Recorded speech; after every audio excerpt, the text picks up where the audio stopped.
안녕하세요. MTN 이체크 나은수 기자입니다. 이 잠잠했던 HMM 인수전이 다시금 스멀스멀 올라오고 있습니다. 약 2년 전 HMM 인수전에서 이 고배를 마신 동원그룹이 다시 HMM 인수를 위한 움직임에 나섰다는 이야기가 최근 시장에서 돌고 있는데요. 이 동원하면 동원 참치로 유명한 곳이죠. 이 동원 측 역시 이 그룹 지주사로서 미래 성장 동력을 발굴하기 위해 이 복수의 M&A를 검토 중이라면서 이 인수 가능성을 열어둔 상황입니다. HMM 인수에 재도전한다는 뜻을 공식적으로 밝히고 있진 않지만 과거 인수전에 뛰어들었다는 점, 그리고 이미 시장에선 이 동원이 이 큰 관심을 보이고 있다라는 이야기가 돌고 있는 상황이라서 이 마냥 근거 없는 이야기라고는 볼 수는 없습니다. 지난해 이 포스코가 인수 검토에 들어갔다는 보도가 나왔었는데 여기에 동원그룹까지 합세하게 된다면 이 정부의 국유재산 매각 중단 기조와는 별개로 다시금 HMM의 인수전이 불이 붙을 전망입니다.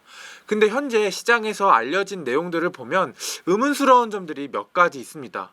현재 알려진 바에 따르면 동원이 알짜 자회사를 매각한 대금을 활용해서 이 인수전에 뛰어든다라는 이야기들이 나오는데 이 매각이 외부에 하는 게 아니라 계열사에 매각하는 다소 이례적인 딜 구조를 짜고 있다는 겁니다. 그래서 이번 이체크에서는 다시 HMM의 인수전에 뛰어든 이 동원그룹의 이야기를 해보려고 하는데요. 인수자금 마련 방안의 현실성, 그리고 일각에선 항상 그렇듯 승자의 저주에 대한 우려를 하는 중인데 이 국내 M&A 시장에서 이 과거에 이와 비슷한 사례가 있었습니다. 그래서 이 내용까지 하나씩 차근차근 짚어보도록 하겠습니다. 동원그룹이 이 HMM 인수전에 뛰어든 건 이번이 처음이 아닙니다. 2023년에도 인수전에 뛰어들었었죠. 당시 동원산업과 하림이 HMM 인수에 뛰어들었었는데 산업은행, 그러니까 HMM의 대주주인 산업은행은 우선 협상 대상자로 하림그룹을 선정했습니다. 인수 대금으로 이제 하림은 6조 4천억 원, 동원그룹은 이제 6조 2천억 원을 제시했고 실제 자금력도 하림이 앞서 있다는 평가가 우세했었죠. 하지만 협상 과정에서 최종 결렬됐고 이후 동원까지 이 협상 대상자 기회를 잡지 못하게 되면서 HMM 세주인은 아직까지 찾지 못하고 있습니다. 당시 하림은 이 인수대금 6조 4천억 원 중에 3조 원 정도는 유상증자, 그리고 나머지 2조 원 정도는 인수금융, 그리고 또 컨소시움을 이룬 사모펀드 JK 파트너스로부터 6천억 원 정도 펀딩을 받아서 인수한다는 구상이었는데 현실성이 굉장히 떨어진다는 평가가 많았습니다. 6조 4천억 원 중 약 5조 6천억 원 정도를 주주와 대주단의 손을 벌리는, 그러니까 배보다 배꼽이 컸던 인수 계획이었기 때문입니다. 그로부터 약 2년 뒤 당시 고배를 마셨던 동원이 다시 HMM 인수를 위한 움직임을 보이고 있다는 보도가 나오기 시작한 거죠, 이번에. 그때와 가장 크게 달라진 건 2년 사이 HMM의 몸값이 더 커졌다라는 겁니다. 2년 전 11조였던 HMM의 시가총액이 27일 기준으로 19조 원, 그러니까 거의 20조 원에 달합니다. 산업은행의 지분이 한 35% 정도 되니까 이 정도 35%의 지분을 매입한다라고 해도 이 지분 가치로만 한 6조 6천억 원 정도 되고요. 이 산은과 해양진흥공사, 그러니까 이 대주주인 해양진흥공사의 지분을 이렇게 믹스해서 이제 매입을 한다. 그러니까 한 50% 매입을 한다. 라고 가정을 한다면 10조 원 정도는 필요할 전망입니다. 2년 전에 이 자금력에 밀려서 동원그룹이 이제 고배를 마셨었는데 과연 2년 후인 지금 HMM을 품을 여력이 있을까요? 우선 지금 시장에 알려진 내용을 토대로 동원그룹이 어떤 계획을 하고 있는지 이 내용부터 자세히 보도록 하겠습니다. 우선 보시면 HMM 인수 노리는 동원 2조 원 실탄 마련한다는 내용인데 이 기사의 내용을 그 다음에 시장에 알려진 바의 내용을 종합하면 내용은 이렇습니다.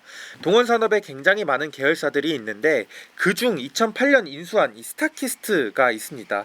스타키스트는 미국에서 참치캔을 제조하는 기업으로 24년 기준 영업이익이 한 1,409억 원으로 그룹 내에서 알짜 중 알짜 회사로 꼽힙니다.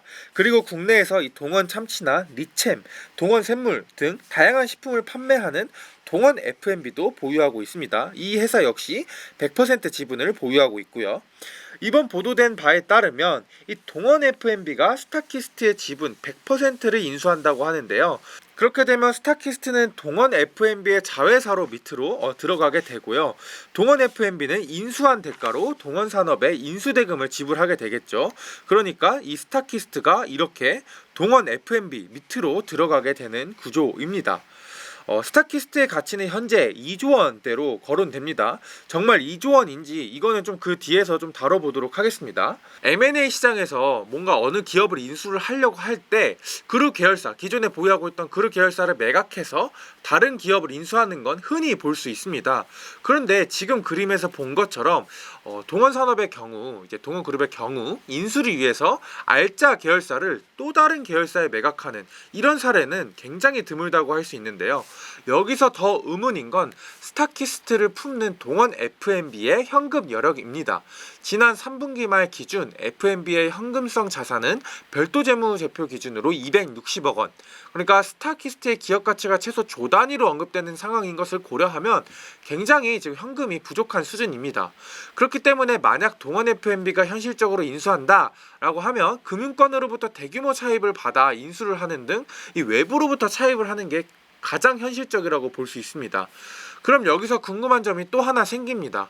차입을 해서 인수하는 거라면 모회사 동원산업이, 그러니까 아까 보셨던 지주사 제일 위에 있던 동원산업이 차입을 하면 되는 것 아닌가? 라는 궁금증이 생깁니다. HMM을 인수하는 주체도 동원산업이기 때문에 굳이 계열사를 동원할 필요가 있냐는 거죠. 이렇게 한 이유는 공정거래법 규제를 피하기 위함으로 풀이됩니다. 이 공정거래법에 따르면 지주회사는 별도 재무제표 기준 불채 비율을 200% 이하로 유지해야만 합니다. 자회사들의 지분을 보유하면서 관리, 지배하는 지주회사 특성상 무제한으로 빚을 내서 회사를 인수하지 못하도록 이제 공정거래법으로 이렇게 제한을 해둔 건데요.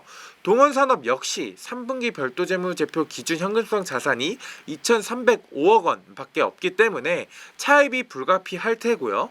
현재 동원산업의 부채 비율이 41%로 높진 않지만 HMM 인수를 대부분 차입으로 끌고 가게 되면은 동원산업의 부채 비율이 200%를 훌쩍 넘게 되겠죠.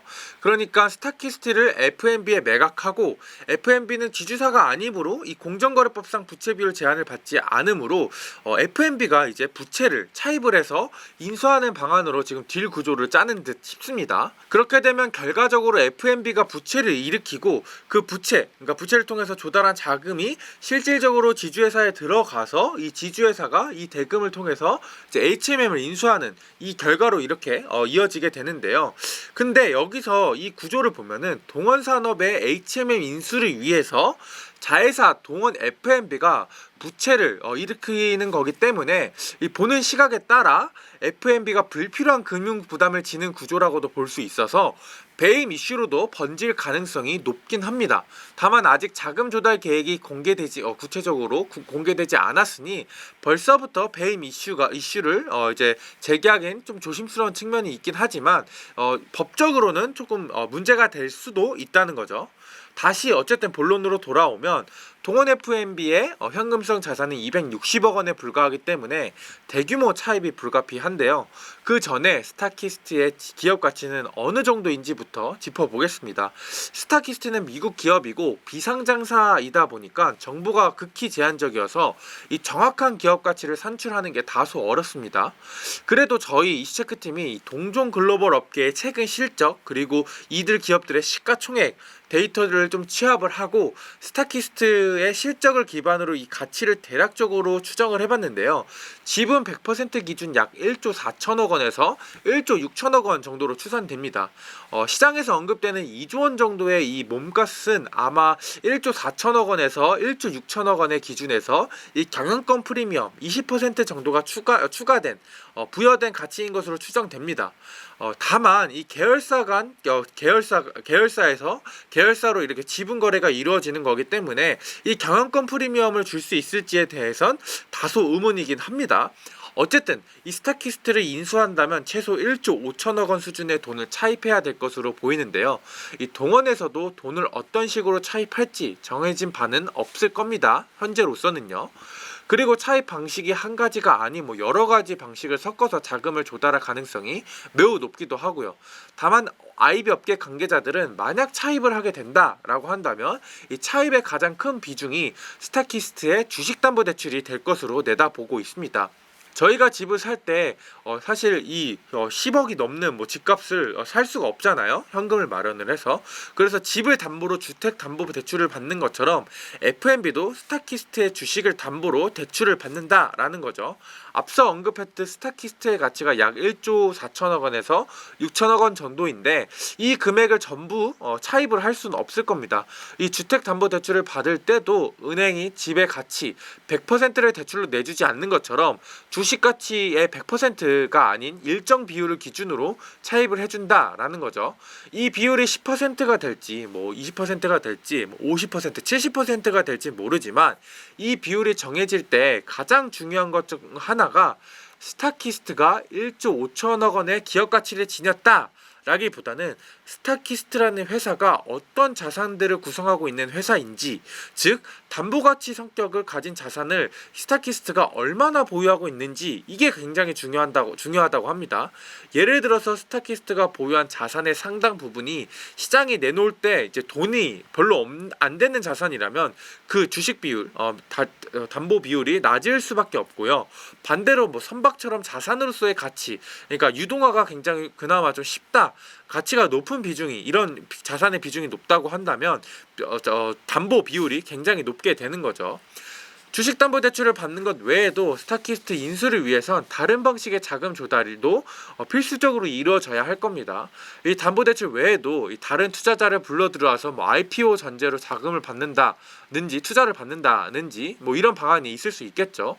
어쨌든 이렇게 대규모 차입 등 조달이 이뤄지면 FMB 입장에선 이자 비용도 만만치 않을 것으로 추정됩니다. 그렇기 때문에 적잖이 이제 부담이 될 수밖에 없게 되겠죠. 여기서 끝이 아닙니다. 이 동원 산업이 이 스타키스트를 이제 FMB에 매각하고 FMB가 어찌 차입 등을 통해서 자금을 모아서 이 부채를 일으켜서 동원 산업에 인수대금을 지급했다 하더라도 HMM이라는 큰 기업을 인수하기엔 턱없이 부족하기 때문입니다. 여기서 끝이 아닙니다. 이 동원 산업이 스타키스트를 FMB에 매각하고 FMB가 어찌저찌 차입을 일으켜서 자금을 모아서 이 동원 산업에 인수대금을 지급했다 하더라도 HMM이라는 큰 기업을 인수하기엔 턱없이 부족하기 때문입니다. 앞서 언급했지만 이 산은이 보유한 HMM 지분을 드라이하게 가정해도 뭐 7조 원 내외 정도 됩니다. 경영권까지 이제 그 50% 지분이 50%까지 매입한다고 하면은 10조 원 정도가 되죠. 동원산업이 그 매각 대금으로 이제 약 1조 5천억 원 정도를 받고 동원산업의 계열사들의 현금 7천억 원을 총 동원하더라도 이 확보할 수 있는 자금이 현실적으로 한 2조 원 조금 넘는 수준이고요. 즉 최소 5조 원에서 최대한 7조 원에서 8조 원 정도의 이 자금을 확보해야만 하는 거죠. 이 동원산업이 자신들이 보유한 자산을 담보로 대출을 받거나 혹은 앞서 말한 이 공정의 부채 비율 200% 이하 유지를 위해서 회계상 부채 비율에 영향을 주진 않지만 이 차입을 이제 할 수 있는 뭐 신종 자본증권을 발행하거나 어찌저찌 엄청나게 많은 이제 자금을 이제 외부에서 이제 확보를 한다 하더라도 이게 이 시나리오가 굉장히 쉽지는 않은 상황입니다. 이 동원산업이 HMM 인수를 한 후에 그 HMM이 보유한 13조 원 넘는 현금을 활용해 배당 확대를 통해서 이 자금을 회수하겠다라고 동원산업이 생각할 수는 있겠지만 3년 전에 이 하림이 인수에 나섰을 당시 이 산업은행 측에서 일정 기간 일정 수준 이상의 배당을 제한한 것을 고려하면 이 배당 확대를 통한 자금 회수도 쉽지 않을 것으로 보입니다. 결국 동원산업이 HMM을 품기 위해선 이 특단의 묘책과 함께 이 대규모 외부 차입이 필요한 상황입니다. 그래서 인수를 하더라도 이 승자의 저주에 빠질 것이란 이야기가 계속해서 나오고 있는 상황이죠. 과거 2023년 동원산업이 인수전에 뛰어들었을 때부터 이 승자의 저주 이야기는 계속 나오고 있습니다. 국내 M&A 시장에서 승자의 저주하면 빠질 수 없는 사례가 있는데요. 웅진그룹이 코웨이를 재인수했던 사례인데 현재 이 동원 그룹의 이 상황과 굉장히 유사하다고 할 수 있습니다. 웅진그룹은 2013년 유동성 위기로 당시 계열사, 알짜 계열사였던 코웨이를 사모펀드 MBK에 매각했던 적이 있습니다. 그로부터 약 6년 후 웅진그룹은 이 스틱 인베스트먼트, 그러니까 사모펀드 스틱 인베스트먼트와 콘소시엄을 꾸려서 이 코웨이를 재인수에 나섰는데요. 하지만 결과는 약 3개월 만에 다시 백기를 드는 것으로 끝이 났습니다. 심지어 인수를 하고 다시 뱉어낸 건데 그 원인은 이 과도한 차입으로 인한 재무부담 가중에 있었습니다.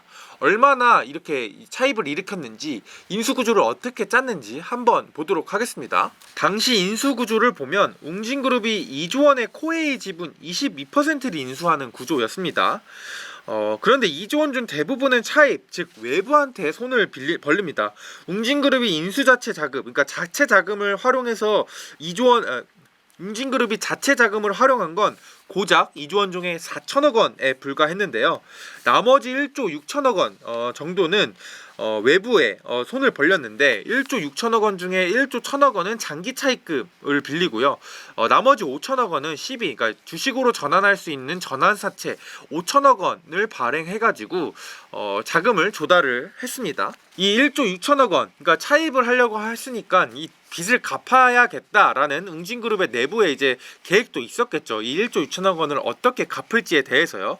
그래서 당초 웅진그룹은 이 계열사였던 웅진에너지를 매각해서 차입금을 갚겠다라는 계획이었습니다. 1조 6천억 원을 이제 외부한테 손을 벌리는 셈이니 이제 웅진그룹 내부에서도 이 1조 6천억 원을 당시 어떻게 갚을 것인지에 대해서 이 계획을 짰었겠죠. 그래서 당초 웅진그룹은 이 계열사였던 웅진에너지를 매각해서 차입금 일부를 갚겠다라는 계획이었습니다.